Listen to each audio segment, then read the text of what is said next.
Hello everyone, welcome to EW classes. My name is Vashishtha. आज हम लेकर आए हैं क्लास 9th में साइंस का एक नया चैप्टर। ठीक है, मोशन।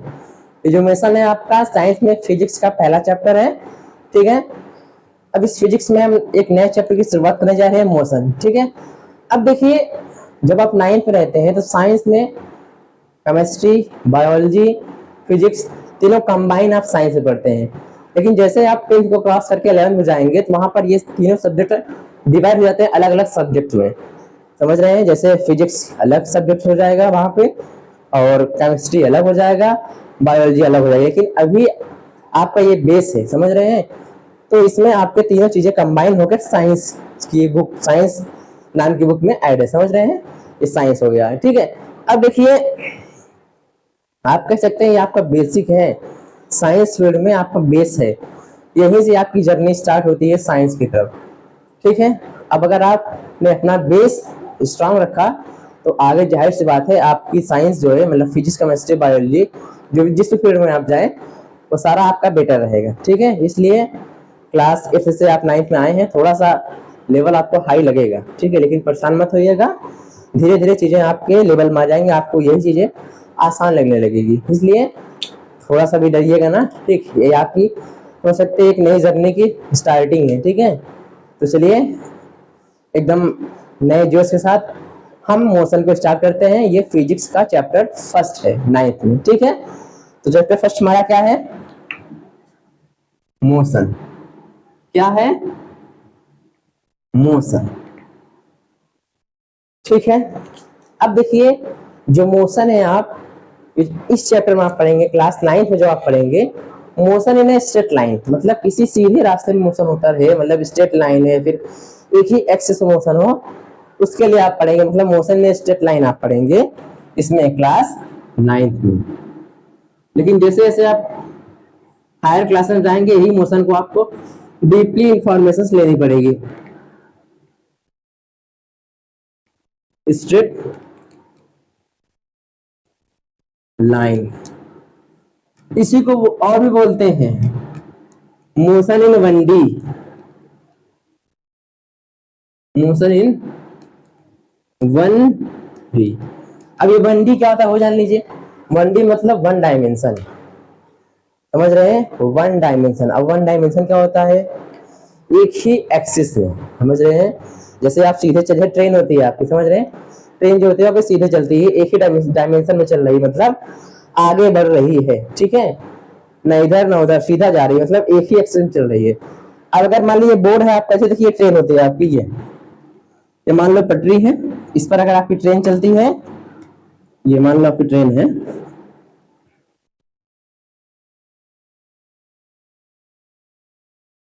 ठीक है, अगर आपकी ट्रेन चलती है तो देखो सीधे एक्सिस स्ट्रेट लाइन चलती है ना, एक ही एक्सिस चल रही है। मान लो ये आपकी एक्स एक्सिस, ये आपकी वाई एक्सिस, ये तो जानते हैं, मैथ में पढ़ेंगे, तो देखो एक ही एक्सिस में ट्रेन चलती है। ठीक है, लेकिन जैसे मान लो ये आपका कोई दीवार है, वाल है, तो वाल में जो आपकी छिपकली चलती है, क्या छिपकली चलती है? मान लीजिए ये आपकी छिपकली है, क्या है? लेजर्ड। लेजर मतलब छिपकली। जब छिपकली चलती है तो वो इस तरीके से चलती है दीवार पर, तो जब वो दीवार चलती है, देखो एक्स एक्सिस में चल रही है, वाई एक्सिस में चल रही है, इसका मतलब टू एक्सिस चलती है। टू एक्सिस मतलब एक प्लेन में चल रही है। ठीक है, लेकिन ट्रेन कहाँ है? एक स्ट्रेट लाइन में चल रही है, और छिपकली जो एक प्लेन में चल रही है। अगर हम आपको कहीं दीवार पर चल रही है तो आप दीवार में नहीं चल पाएंगे, समझ रहे हैं? ठीक है, ये होता है टू डायमेंशन मोशन हो रहा है, एक्स एक्सिस में भी हो रहा है मोशन। देखो छिपकली आगे भी जा रही है और ऊपर भी जा रही है। देखो अभी छिपकली यहाँ पर थी, मूव करते देखो आगे भी आ गई और ऊपर भी चली गई। देखो यहाँ से ऊपर भी आ गई, यहाँ आ गई है। तो एक्स एक्सिस में भी चली छिपकली, वाई एक्सिस में चली गई, इसका मतलब इसमें टू एक्सिस में चली, इसका मतलब ये टू डायमेंशन मोशन कर रही है। ठीक है, लेकिन ये ट्रेन आपकी सिर्फ एक्स एक्सिस में सीधे मोशन कर रही है, इसे बोलेंगे मोशन इन स्ट्रेट लाइन। ठीक है, अब आप क्लास 9th में मोशन इन स्ट्रेट लाइन के बारे में पढ़ेंगे। ओके ओके, तो नोट कर लीजिए, स्क्रीनशॉट ले लीजिए।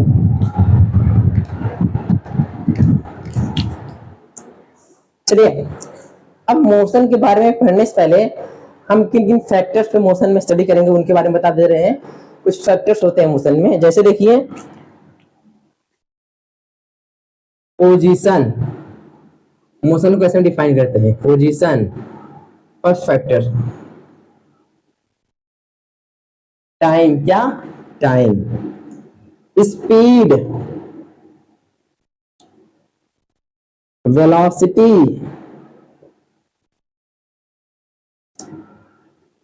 डिस्टेंस,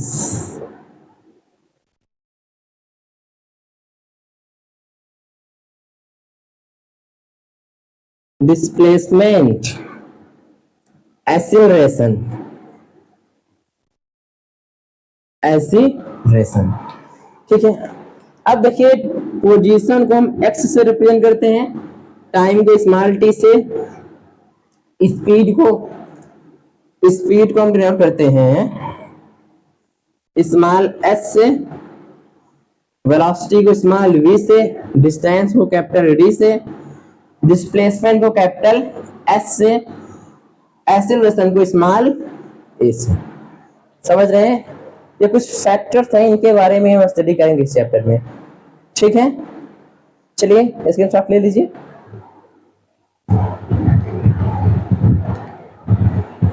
ले लिए?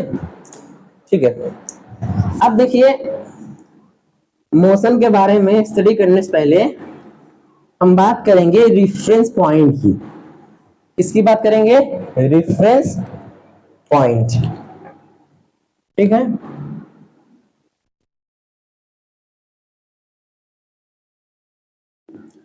Reference point. अब ये रेफरेंस पॉइंट होता क्या है?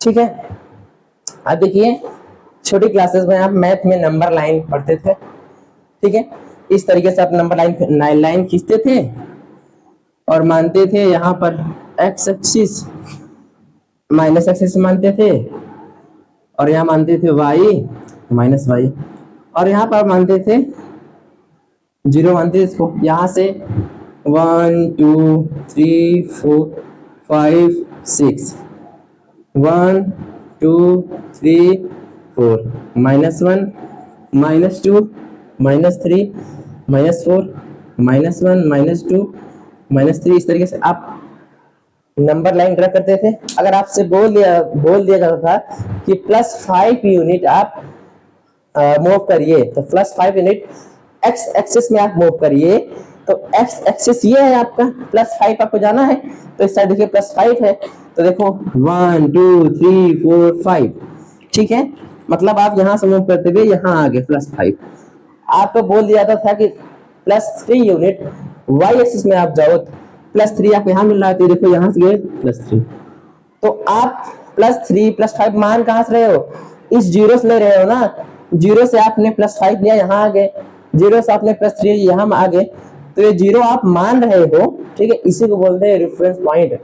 कहाँ से आप मेजर करके आ रहे हो, जहां से आप मेजर कर रहे हो उसे बोलते हैं रेफरेंस पॉइंट। समझ में आया? ये आपका नंबर लाइन पढ़े हैं आप, इस जो जीरो है, जीरो को बोलेंगे रेफरेंस पॉइंट। क्या बोलेंगे? Reference point. इसको बोलेंगे रेफरेंस पॉइंट। ठीक है, जैसे देखिए मान लीजिए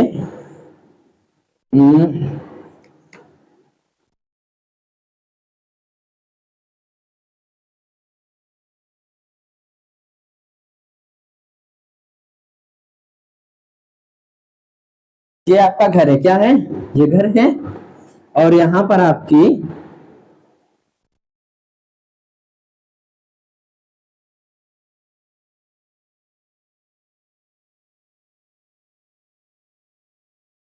स्कूल है, क्या है ये? यहां पर आपकी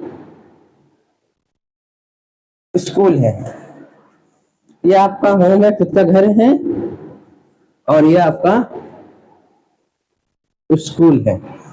ठीक है, आपसे बोल दिया गया कि स्कूल से आपका घर कितनी दूरी पर है। ठीक है, आपसे बोल दिया गया कि स्कूल से आपका घर कितनी दूरी पर है, तो जो आप ये स्कूल स्कूल बोल रहे थे, ये स्कूल क्या है आपका? रेफरेंस पॉइंट है। क्या है? रेफरेंस पॉइंट है। तो स्कूल से आप डिस्टेंस मेजर किए, यहाँ तक मेजर करोगे घर तक का, तो जो दूरी आएगी वही आप डिस्टेंस होगी। मतलब आप मेजर कहाँ से कर रहे हो? स्कूल से कर रहे हो। तो स्कूल क्या है आपका? रेफरेंस पॉइंट है। मान लो यहाँ कहीं मंदिर है, ठीक है, मान लो यहाँ पर या फिर टेम्पल है, ये आपकी टेम्पल है। क्या है? टेम्पल है। आपसे बोल दिया गया कि स्कूल से टेम्पल कितनी दूरी पर है, तो जो स्कूल है आपका क्या है? रेफरेंस पॉइंट है। ये क्या है आपका? रेफरेंस पॉइंट हुआ। मतलब आप जो डिस्टेंस मेजर कर रहे हो, कहां से मेजर कर रहे हो? किसके मतलब कहां से मेजर कर रहे हैं आप? स्कूल से मेजर कर रहे हैं, तो स्कूल क्या हुआ आपका? रेफरेंस पॉइंट हुआ। ठीक है, अब इस रेफरेंस पॉइंट को हम आगे आपको बताएंगे, ठीक है, क्वेश्चंस कराएंगे वहां पर बताएंगे। ठीक, आपको समझाने के लिए मैंने ये बताया कि आप रेफरेंस पॉइंट के बारे में पहले से पढ़ते आ रहे हैं, लेकिन बस आपको पता नहीं है रेफरेंस पॉइंट होता क्या है। ठीक है, समझ में आ गया? ओके, स्क्रीनशॉट ले लीजिए।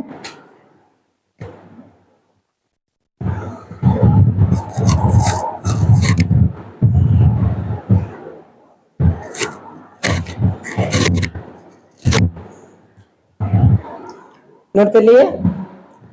चलिए,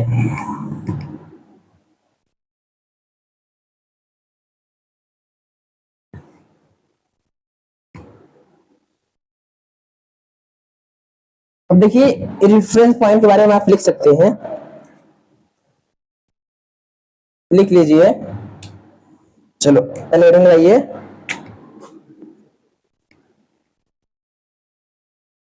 रेफरेंस पॉइंट, ठीक है, लिखिए। A reference point is a fixed point considered on line surface space so that position position can easily be lo- locating by the object. Wait, so that motion locating by the position of object. ये है आपकी reference point की definition. क्या है? A reference point is a fixed point. Reference point जो है fix होता है। हमने स्कूल बताया, स्कूल से हमने मेजर किया टेम्पल, फिर हमने स्कूल मेजर किया था घर। तो स्कूल तो फिक्स है ना, ऐसा नहीं कि आज आपकी स्कूल कहीं पर है, कल आप गए स्कूल वहां से उठ के कहीं और चली गई। लेकिन स्कूल ऐसा होता है कि ऐसा नहीं होता ना, स्कूल तो आपकी फिक्स है, आज भी जाओगे तब भी फिर भी आपको स्कूल वहीं मिलेगी, कल गए फिर भी वहीं मिलेगी। स्क्वायर कैसी फिक्स है ना। तो यहाँ हमने क्या बोला? A reference point is a fixed point. Reference point जो होता है वो फिक्स होता है। कंसाइडर और लाइन सरफेस स्पेस, अब देखिए वो तो हमने एग्जांपल अलग बताया था, लेकिन जब आप स्टडी करेंगे यहाँ पे आपको लाइन पे, या तो आप लाइन पे बताओगे या फिर सरफेस बताओगे फिर स्पेस बताओगे। लेकिन इस मतलब क्लास 9 में आप लाइन पर इसका यूज करेंगे, सरफेस किसी सरफेस यूज नहीं करेंगे, ना ही स्पेस पर यूज करेंगे। ठीक है, so that motion can easily be locating by the position of object. मतलब आप भी किसी ऑब्जेक्ट का पोजीशन लोकेट कर सकते हैं, किसके द्वारा? रेफरेंस पॉइंट के द्वारा। ठीक है, समझ गए? स्क्रीनशॉट ले लीजिए।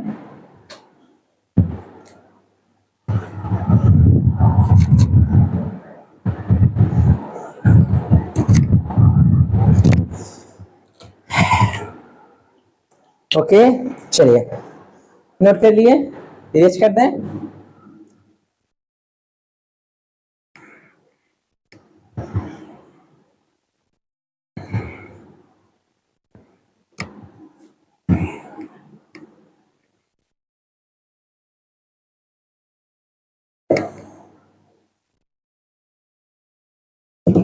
अब हम बात करते हैं चैप्टर की स्टार्टिंग हम करें। अभी तक हमने आपको चैप्टर के ओवरव्यू दिया, ठीक है। अब देखिए रेस्ट क्या होता है, रेस्ट और मोशन क्या होता है। What is rest and what is motion, ठीक है। रेस्ट और मोशन है क्या, ठीक है। अब देखिए जैसे हम खड़े हैं, इस कंडीशन में क्या है, हम रेस्ट में, कैसे हैं, रेस्ट में। लेकिन अगर जिस तरीके से हम मूव कर रहे हैं, ये देखो हम मूव कर रहे हैं, तो हम क्या हो रहा है, मोशन में है ना, समझ रहे हैं, मोशन में। अब देखो हम खड़े हैं, ठीक है, टाइम तो लग रहा है, टाइम तो अपने आप टाइम रुकेगा नहीं, ऐसा हम रुक गए, टाइम रुक गया, टाइम नहीं रुकेगा ना, टाइम तो कंटिन्यूअसली चलता रहेगा, आगे बढ़ता रहेगा, टाइम रुकता नहीं है, ठीक है। तो मतलब कोई भी ऑब्जेक्ट या कोई भी पार्टिकल अगर समय के साथ अपने पोजीशन को नहीं चेंज कर रही हो, समझ रहे हैं, कोई भी ऑब्जेक्ट हो या फिर कोई पार्टिकल हो, टाइम के साथ, समय के साथ अपने पोजीशन को, मतलब जैसे ये मेरी पोजीशन है, ठीक है, अपने पोजीशन को ना चेंज कर रही हो, वो बॉडी रेस्ट में होती है। जैसे मैं इस टाइम में, टाइम देखो आगे बढ़ रहा है, टाइम लगा था, चल रहा है, आगे चलता जा रहा है, मैं अपनी पोजीशन को नहीं चेंज कर रहा हूँ, तो मैं कैसा हूँ, रेस्ट में हूँ, ठीक है। अब देखिए, अब हम देखो ये मूव कर रहे हैं, इस तरीके से मूव कर रहे हैं ना, तो समय के साथ मैं अपनी पोजीशन को चेंज कर दे रहा हूँ, तो कैसे, मैं किस कंडीशन में हूँ, मोशन में हूँ। टाइम के साथ अगर हम अपनी पोजीशन को चेंज कर दे रहे हैं तो हम कैसे हैं, मोशन में है। अगर समय के साथ अपनी पोजीशन को नहीं चेंज करते हम कैसे हैं, रेस्ट में है, समझ रहे हैं। वैसे प्रैक्टिकली देखा जाए तो इस यूनिवर्स में ना ही कोई चीज परफेक्टली मोशन में है, ना ही रेस्ट में है। जैसे आपको समझा देते फ्रेम ऑफ रेफरेंस के बारे में, बताऊंगा आगे, ठीक है, ज्यादा डीप में मत जाइए। 11th में फ्रेम ऑफ रेफरेंस के बारे में एक्सप्लेनेशन किया जाता है। अभी मैं सिर्फ आपको बताना चाहता हूँ इस यूनिवर्स, मतलब इस ब्रह्मांड में कोई भी चीजें ना तो रेस्ट में है, ना ही मोशन में है। जैसे देखिए अभी रोड के साइड में आप खड़े रहिए, रोड के कॉर्नर में आप खड़े रहिए, अगर आप देखेंगे तो बस, मान लीजिए बस जा रही है, ठीक है, बस के अंदर जो भी पैसेंजर्स बैठे हैं, आपको लगेगा वो पैसेंजर्स मूव कर रहे हैं, ठीक है, आपको लगेगा वो पैसेंजर्स मूव कर रहे हैं। जैसे देखिए, ठीक है, मान लीजिए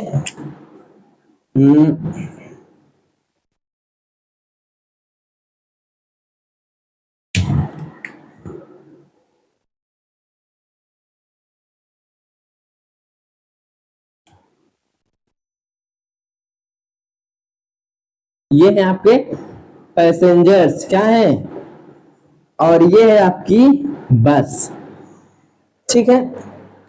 अब मानते हैं आप कहीं यहाँ पर हो, आप कहीं यहाँ पर, चिंटू है, कौन सा है ये कौन है, चिंटू, ठीक है, यहाँ कोई चिंटू है, वो यहाँ पर खड़ा है, ठीक है, यहाँ पर रोड के कॉर्नर में खड़ा है, और ये बस ऐसे चल रही है, बस रोड पे चल रही है, ठीक है। अब जब चिंटू इस बस में देखेगा तो जो पैसेंजर, मतलब ये जो यात्री जो बैठे हैं इस बस में, इसको लगेगा ये सब कैसे है, मोशन में, कैसे है, मोशन में है, ठीक है।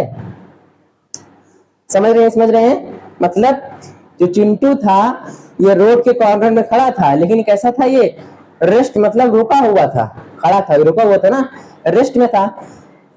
चिंटू कैसा है, चिंटू कैसा है, ये रेस्ट में है। चिंटू के किस कंडीशन में है, रेस्ट में है। जब चिंटू इस बस में देखेगा तो पैसेंजर जो बैठे हैं, चिंटू को लगेगा ये पैसेंजर कैसे है, मोशन में है, ठीक है। अब मानते हैं बस में दो फ्रेंड है, एक का नाम है मिंकू, एक का नाम है मिंकू, दूसरे का नाम है टिंकू, ठीक है। बस में दो पैसेंजर्स हैं जो दोस्त हैं एक दूसरे के, एक का नाम है मिंकू और दूसरे का नाम है टिंकू।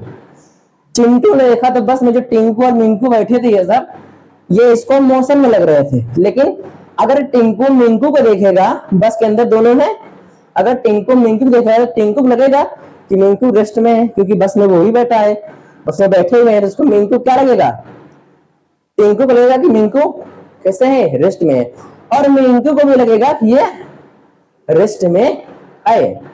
समझ रहे हैं, ठीक है। मतलब फ्रेम ऑफ रेफरेंस डिपेंड कर रहा है कि आप किस फ्रेम ऑफ रेफरेंस में हैं। अब देखिए जिस फ्रेम ऑफ रेफरेंस को समझिएगा, फिर भी अगर ना भी समझ में आए तो दिक्कत मत लीजिए कि आपको आगे बताया जाएगा, ठीक है। सिंपल जानिए कि चिंटू जब रोड के कॉर्नर में था तो रेस्ट में था, बस मूव कर रही थी, बस कैसी थी, मोशन में थी, बस आपकी मोशन में थी, ठीक है, बस आपकी मोशन में थी। अब जब चिंटू बस में देखा था, इसको लगा कि जो टिंकू मिंकू है ये कैसे है, मोशन में है, लेकिन एक्चुअल में अगर टिंकू मिंकू को देखता है बस के अंदर है, उसको लगेगा कि मिंकू रेस्ट में है, क्योंकि उसी फ्रेम ऑफ रेफरेंस में टिंकू भी है, क्योंकि टिंकू और मिंकू एक ही फ्रेम ऑफ रेफरेंस में, मतलब बस में ही है। अब चिंटू का फ्रेम ऑफ रेफरेंस बदला हुआ है, वो बस में नहीं, वो रोड पर है, उसका फ्रेम ऑफ रेफरेंस क्या है, रोड पर है, ठीक है। तो फ्रेम ऑफ रेफरेंस चेंज होने की वजह से इसको चिंटू को ये दोनों रेस्ट में मोशन में लग रहे हैं, बाकी टिंकू और मिंकू का फ्रेम ऑफ रेफरेंस सेम है। इसकी वजह से इन लोगों को, टिंकू अगर मिंकू को देखेगा वो इसको रेस्ट में लगेगा, मिंकू अगर टिंकू को देखेगा वो भी इसको रेस्ट में लगेगा, ठीक है, समझ गए, ठीक। अब देखिए, अब मान लो यहाँ कोई इसका फ्रेंड है, बगल में ये भी खड़ा हुआ है, ठीक है, बगल में ये भी खड़ा हुआ है, इसका नाम है चंटू, क्या नाम है, इसका नाम है चंटू। अब देखिए चंटू अगर चिंटू देखेगा तो चंटू, जब चिंटू देखेगा इसको लगेगा ये रेस्ट में है, लेकिन अगर टिंकू टिंकू और मिंकू ये दोनों अगर चिंटू और चंटू देखेंगे तो इनको लगेगा ये दोनों मोशन में है, क्योंकि वो आगे जाते रहेंगे, उनको लगेगा ये दोनों पीछे जा रहे हैं। कभी आप ट्रेवल करिए तो जो पेड़ पौधे होते हैं आपको लगेंगे हम आगे जा रहे हैं, और जो पेड़ पौधे पीछे जा रहे हैं, समझ रहे हैं, आप लोग वो सब कैसे है, मोशन में। इसी तरीके से टिंकू और मिंकू को भी लगेगा कि जो चिंटू है जो चंटू है ये दोनों कैसे मोशन में है।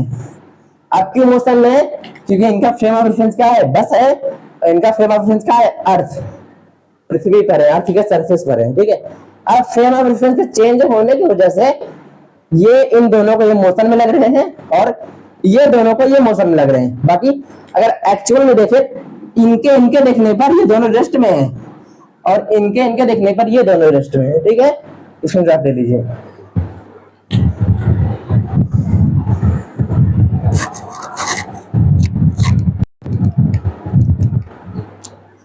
ठीक है, फ्रेम ऑफ रेफरेंस आप जान गए, फ्रेम ऑफ रेफरेंस आपको लिखना नहीं है, बाकी हमने आपको समझा दिया, ठीक है, इतना जानिए, बाकी आपको इसका डीप एक्सप्लेनेशन क्लास 11 में मिलेगा, ठीक है, समझ गए आप चिंटू चंटू कहानी, ठीक है।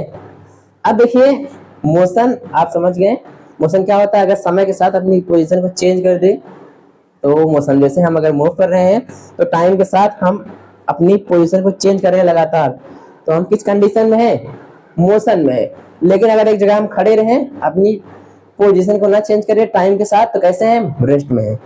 लेकिन इस यूनिवर्स में कोई भी चीजें ना रेस्ट में है ना ही मोशन में। जैसे अगर हम एक दूसरे कह रहे हैं कि रेस्ट में है, जैसे आप भी खड़े जाओ हमारे साइड में, हम भी खड़े हो जाएं, ठीक है, तो हम आपको देखें आप रेस्ट में हो, और आप हमको देखें हम रेस्ट में हैं, ठीक है। लेकिन अगर कोई मून पर हो, कहां पर हो, चंद्रमा पर, कहां पर हो, मून पर, अगर वहां से पृथ्वी पर देखें, पृथ्वी आपकी रोटेट कर रही है, ठीक है। अगर मान लीजिए ना रोटेट करे, अगर आप मून वहां से देखिए तो आप जो देखेंगे वो मोशन में दिखेंगे, लेकिन एक्चुअल में मोशन, लेकिन जो पृथ्वी पर है वो अगर किसी इंसान को देखेगा, जैसे हम आप कहाँ पे, अर्थ पर हैं, अर्थ पर देखने को हम आप कैसे लगेंगे, रेस्ट में लगेंगे। लेकिन अगर मून से कोई देखे, मून से देखेगा उसको अर्थ मूव करते हुए नजर आएगी, तो अगर अर्थ मूव कर रही है तो हमको भी हम भी उसको देखने पर मोशन में लगेंगे। लेकिन एक्चुअल में जो पृथ्वी पर है उनको ऐसे हम एक दूसरे को देखें, हम एक दूसरे कैसे हैं, रेस्ट में है, समझ रहे, मतलब फ्रेम ऑफ रेफरेंस चेंज कर दिया आपने, तो आपका जो भी ऑब्जर्वेशन है वो भी चेंज हो जाएगा, ठीक है, समझ रहे हैं, समझ में आ गया, ठीक। जिस तरीके से बस वाली कहानी थी, आप बस के अंदर बैठे तो बाहर जो देख रहा था उसको मोशन में लग रहा है, लेकिन एक्चुअल में जो बस में बैठे थे उनको, जो बस में बैठे लोग थे वो रेस्ट में लग रहे थे, ठीक है, समझ में आ गया होगा। मतलब आप लिख सकते हैं मोशन क्या होता है, लिख सकते हैं पोजीशन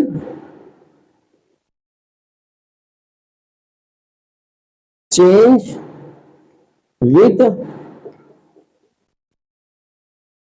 टाइम। समझ रहे हैं? मतलब जो पोजीशन है हमारी वो समय के साथ अगर चेंज हो जाए तो क्या है, मोशन होता है। एग्जाम्पल में आप लिख सकते हैं, a car is moving on the road। एक कोई कार है जो रोड पे मूव कर रही है। अगर वो मूव कर रही है इसका मतलब कैसी है, वो मोशन में है। ठीक है। अब रेस्ट भी आप लिख लेंगे, कैसे लिख लेंगे, पोजीशन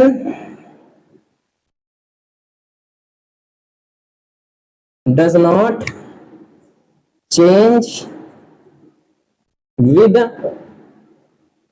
टाइम। अगर पोजीशन समय के साथ चेंज नहीं होती है तो वो कैसी होती है, रेस्ट में। जैसे आपकी ट्री क्या होते हैं, ट्री मतलब एग्जांपल आप लिख सकते हैं, ट्री पेड़ पौधे। ठीक है। जैसे देखिए, जैसे ये पेड़ पौधा पेड़ है आपका, ट्री कोई है। ठीक है।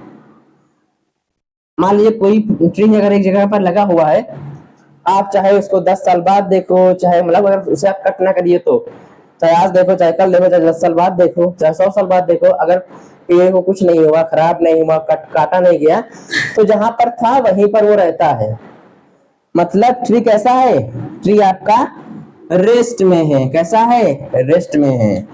समय के साथ अपनी पोजीशन को चेंज नहीं कर। ऐसा नहीं हो रहा कि सुबह यहाँ था दिन में यहाँ पर चला आया, ऐसा नहीं होता है ना। सुबह आया था, जब दोपहर हुआ यहाँ चला आया, ऐसा नहीं होता है। मतलब अपनी पोजीशन को चेंज नहीं करता है समय के साथ। ठीक है। मतलब जैसे हम सभी हैं, अभी कहीं पर हैं, शाम होते वक्त कहीं और चले जाते हैं। ट्री में ये नहीं है ना, ट्री कैसा है, चाहे 1 साल बाद देखो, चाहे 10 साल बाद देखो, वहीं का वही रहता है। ठीक है। तो ये कैसा है, रेस्ट में है। ठीक है। समझ में आ गया। अब कार अगर रोड पे मूव कर रही है, तो कभी कार अगर रोड पे मूव कर रही है, इस तरीके से आपकी कार है। ठीक है।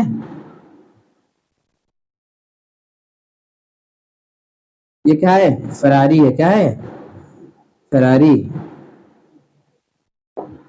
ठीक है। अगर आपकी कार जो है वो अगर रोड पे मूव कर रही है, ठीक है, अगर कार आपकी रोड पे मूव कर रही है तो समय के साथ अपनी पोजीशन को चेंज कर रही है। अभी इलाहाबाद थी, कहीं और चली गई। ठीक है, मान लो लखनऊ पहुंच गई, तो समय के साथ चेंज हो रहा है ना, तो वो कैसा है, मोशन में, और ये कैसा है, रेस्ट में। ठीक है, इसके स्क्रीनशॉट ले लीजिए।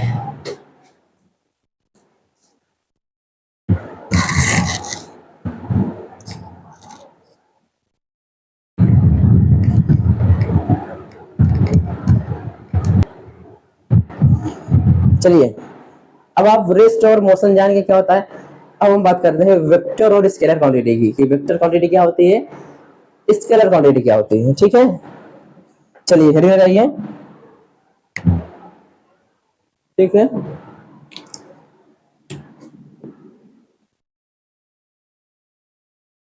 स्केलर रुक जाइए, scalar quantity and vector quantity. ठीक है। पहले आपको डेफिनेशन लिखवा दें। ठीक है, लिख लीजिए। लिखिए,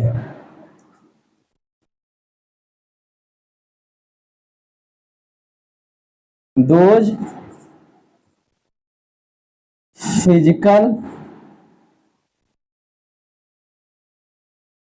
quantities which have only magnitude and have no direction and have no direction is known as scalar quantity. ठीक है। मतलब ऐसी कोई फिजिकल क्वांटिटीज जिसमें सिर्फ मैग्नीट्यूड हो और उनमें डायरेक्शन ना हो, उसको बोलते हैं स्केलर क्वांटिटी। एग्जाम्पल में आप लिख सकते हैं, स्पीड, डिस्टेंस, ETC, ठीक है। ये है आपकी स्केलर क्वांटिटी।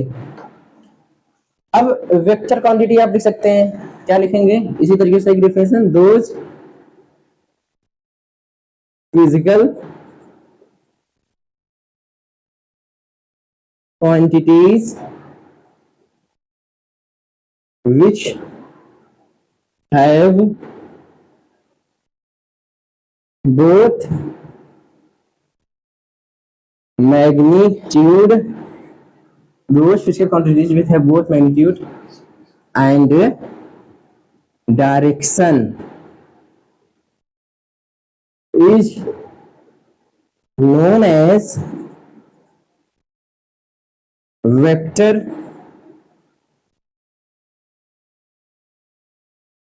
क्वांटिटी, ठीक है। मतलब ऐसी कोई फिजिकल क्वांटिटी जिसमें मैग्नीट्यूड और डायरेक्शन दोनों हो, वो होती है इस वेक्टर क्वांटिटी। एग्जांपल में आप लिख सकते हैं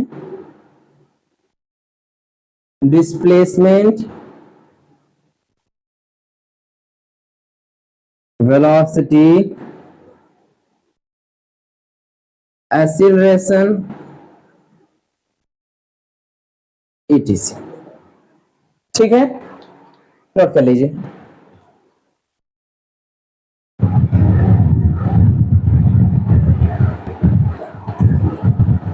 चलिए अब हम बात करते हैं डिस्टेंस और डिस्प्लेसमेंट की, ठीक है। डिस्टेंस और डिस्प्लेसमेंट होता क्या है, ठीक है। डिस्टेंस तो नाम आपको नहीं होंगे। अब देखिए डिस्टेंस और डिस्प्लेसमेंट के बारे में हम पढ़ेंगे, ठीक है। टॉपिक लगा लीजिए डिस्टेंस और डिस्प्लेसमेंट, ठीक है। देखिए डिस्टेंस एंड डिस्प्लेसमेंट, ठीक है। चलिए डेफिनेशन बता दूं डिस्टेंस की, लिखिए, ठीक है। देखिए separation gap between two point, ठीक है। दो पॉइंट के बीच का जो गैप होता है उसे बोलते हैं डिस्टेंस। जैसे मान लीजिए कोई पॉइंट ये है, दूसरा कोई पॉइंट ये है, तो इनके बीच का जो गैप है, हमारे इनके बीच का जो गैप है वो तो डिस्टेंस है। मतलब ये रहा आपका डिस्टेंस, ठीक है। अब देखिए ये आपको समझ में आ गया, डिस्टेंस समझ में आ गया, ठीक है। चलो डिस्प्लेसमेंट बताते हैं, ठीक है। लिखिए दिस दी शॉर्टेस्ट, ठीक है, क्या दी शॉर्टेस्ट डिस्टेंस बिटवीन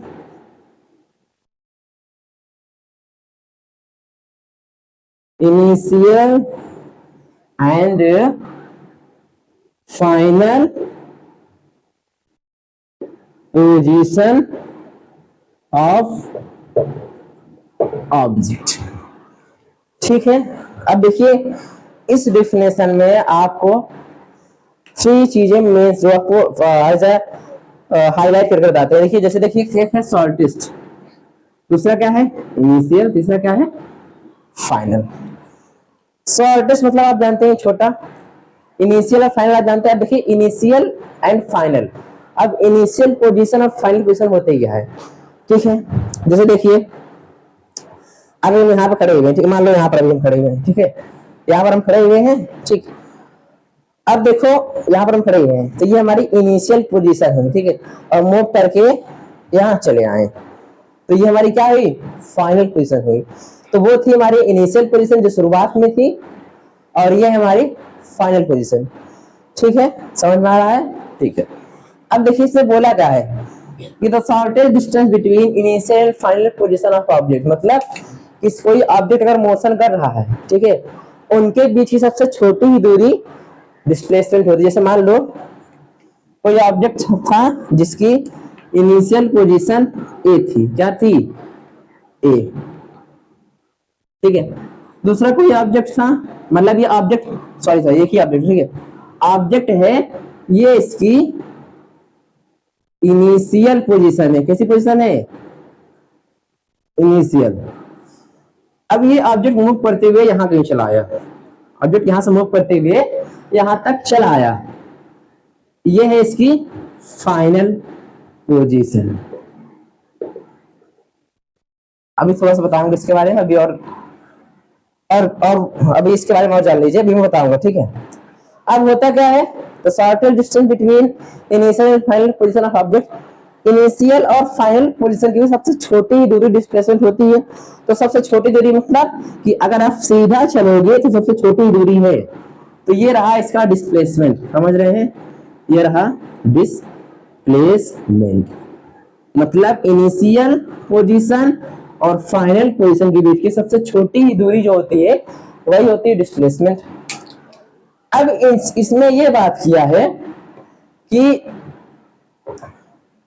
जो आपका डिस्टेंस होता है, डिस्टेंस जान लो, डिस्टेंस और डिस्प्लेसमेंट अंतर क्या है। डिस्टेंस ये होता है कि किन्हीं दो पॉइंट के बीच, मान लो कोई ये एक कोई पॉइंट ए था, यही सेम कंडीशन, ये ए ये बी था, ठीक है, इनके बीच की जो गैप है वही होता है डिस्टेंस, ठीक है। अब इनसे मतलब नहीं, अब ये चलो एक पॉइंट और बता देते हैं, ये जान लीजिए कि जो डिस्टेंस है आपका ये स्केलर क्वांटिटी, कैसे क्वांटिटी है, नीचे लिखिए, डिस्टेंस आपकी स्केलर क्वांटिटी है और डिस्प्लेसमेंट आपकी वेक्टर क्वांटिटी है, कैसे क्वांटिटी है, वेक्टर क्वांटिटी है। अब स्केलर क्वांटिटी, स्केलर क्वांटिटी अभी हमने आपको बताया था कि हमें बताया था ना कि जिसमें सिर्फ मैग्नीट्यूड की बात की जाए वो होती है स्केलर क्वांटिटी, ठीक है, समझ रहे हैं। और इनमें डायरेक्शन नहीं होता है, मतलब स्केलर क्वांटिटी में डायरेक्शन नहीं होता है, सिर्फ मैग्नीट्यूड की बात की जाती है, लेकिन वेक्टर क्वांटिटी में मैग्नीट्यूड और डायरेक्शन दोनों होते हैं, ठीक है। अब ये मैग्नीट्यूड क्या है तो वो भी जान लो, जैसे मान लो आपको बोला जाता है कि 5 मीटर आगे चली, 5 मीटर, तो जो 5 है आपका ये है, ये 5 मीटर आपका ये क्या है, मैग्नीट्यूड है। अब मान लो आप बोल दिया 5 meter toward the north, north की तरफ चलो 5 मीटर, तो डायरेक्शन आप बता रहे हो तो वो है वेक्टर क्वांटिटी, अगर आप डायरेक्शन बता दिए। अभी देखो सिर्फ इसमें मैग्नीट्यूड है, क्या है, मैग्नीट्यूड है, लेकिन अगर मैं बोल दिया 5 meters towards the north, 5 meter north की तरफ जाओ, तो हमने 5 मीटर मतलब मैग्नीट्यूड तो बताया लेकिन डायरेक्शन बता दी कि नॉर्थ की तरफ जाओ, नॉर्थ, नॉर्थ ऊपर होता है, मान लो ये डायरेक्शन ये देखो इस तरीके से होगा ना, नॉर्थ साउथ वेस्ट ईस्ट। मान लो आप यहाँ थे, आप मैंने बोला कि 5 मीटर नॉर्थ की तरफ जाओ, तो आप 5 मीटर नॉर्थ की तरफ यहाँ कहीं आ गए, ठीक है, हमने डायरेक्शन बता दिया, ये कैसी क्वांटिटी है, वेक्टर। अगर हमने डायरेक्शन की बात नहीं, हमने बोला सिर्फ 5 मीटर, ये है आपका 5 मीटर।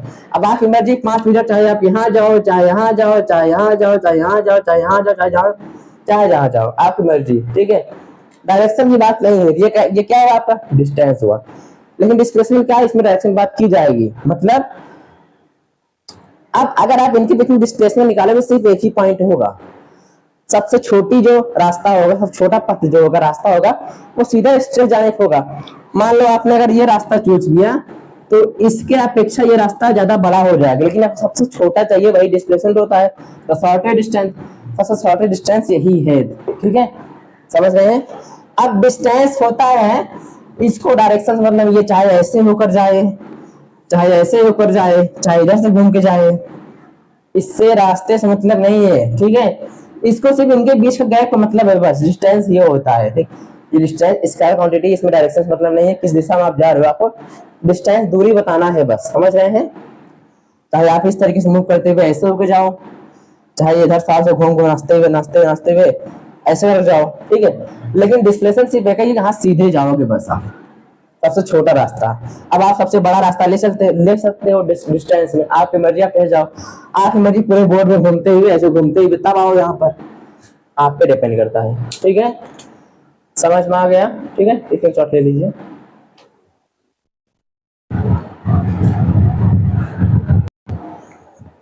ठीक है, अभी आपने जाना कि डिस्टेंस और डिस्प्लेसमेंट क्या होता है, स्केलर क्वांटिटी, डिस्टेंस आपकी स्केलर क्वांटिटी है, डिस्प्लेसमेंट आपकी वेक्टर क्वांटिटी है। डिस्टेंस डिफिनेशन आपने जाना, डिस्प्लेसमेंट डिफिनेशन जाना। अब जान लीजिए और देखिए पॉइंट से इसमें, ठीक है, आपको फुल कॉन्सेप्ट बताया जा रहा है डिस्टेंस और डिस्प्लेसमेंट के बारे में, ठीक है, कोई भी चीजें छूट नहीं रही है, ठीक है। अब देखिए डिस्टेंस में डायरेक्शन आपकी नहीं होती है, डिस्टेंस में डायरेक्शन नहीं होती है, लेकिन डिस्प्लेसमेंट में डायरेक्शन होती है। क्या होती है, ठीक है। अब देखिए और देख लीजिए, ठीक है। अब देखिए इफ मोशन अकर, इसका मतलब जानिए, यदि आप मोशन में है, यदि मोशन में है तो डिस्टेंस नेवर,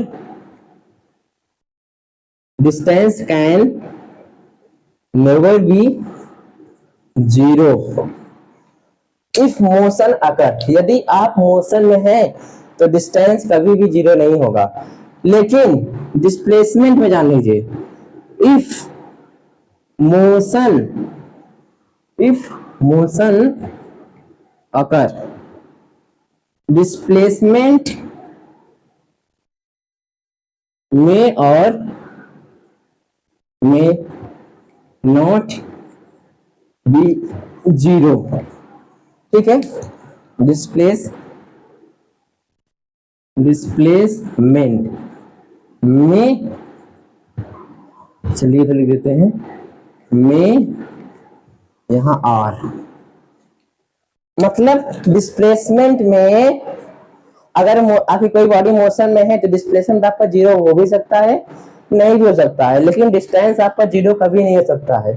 समझ रहे हैं, डिस्टेंस आपका जीरो कभी, मान लीजिए अगर आप मोशन में हो तो डिस्टेंस कुछ ना कुछ जरूर कवर करोगे, चाहे आप यहां से गए और यहां चले आओ, डिस्टेंस आपने कवर किया, ठीक है। ये जीरो कभी नहीं हो सकता यदि आप मोशन में हो, लेकिन डिस्प्लेसमेंट आपका जीरो क्यों हो जाता है, आपका मान लो इनिशियल पॉइंट हुआ, आप यहां से चले, मूव किए और आप सिर्फ यही सेम पोजीशन में फिर आ गए आप, तो जो इनिशियल था वही फाइनल था, तो इनिशियल और फाइनल सेम हो गया, इसकी वजह से आपका डिस्प्लेसमेंट जीरो हो गया, ठीक है। समझ में आ गया, ये है डिस्प्लेसमेंट और डिस्टेंस में अंतर। और जान लीजिए, it is either equal to और मोर देन डिस्प्लेसमेंट। इधर देखिए, इट इज आइदर